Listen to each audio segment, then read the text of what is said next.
الاعلاميه الكبيره شفقي منيري في تكريم الفنان الكبير يحيى الفخراني في وسط نخبه من نجوم الصحافه والاعلام والقنوات الفضائيه. ازيك يا استاذ شفقي؟ الحمد لله. منوره التكريم النهارده الفنان الكبير يحيى الفخراني. شكرا. تقولي ايه تكريم النهارده او الندوه الثقافيه للفنان يحيى الفخراني في كل النجوم كلها؟ بص، انا كان ليا الشرف طبعا، وانا لم اتاخر لما يعني طلب مني ان انا اقدمها، لانه يحيى الفخراني قيمه كبيره قوي، قيمه فنيه مصريه، حاجه رائعه ما ينفعش نتاخر عنها. وهو الحقيقه اثرى الحياه الفنيه المصريه بادوار كتير، شخصيات عظيمه، ورمز المصري كبير قوي يعني. فانا كنت طبعا يعني لبيت الدعوه على طول. طبعا الفنان يحيى الفخراني الدليل على ذلك كل النجوم الفن، الفنانه ليلى علوي، الفنانه اهلا سلامه، الفنانه نوشكا، مش عايز انسى اسماء. كل نجوم الفن النهارده توافدوا للفنان الكبير يحيى الفخراني. ده تقولي ايه اكتر؟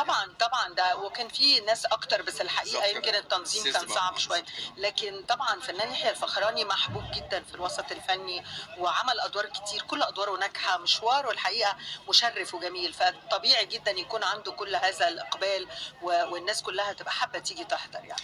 الاعلاميه الكبيره شفقي منيري، حضرتك ادرت النهضه الثقافيه باقتدار، وحضرتك طبعا رمز من رمز الاعلام المصري، ونورت برنامج ايفنت المليجي على قناه الساحه جمال وقناه ميديا سينما.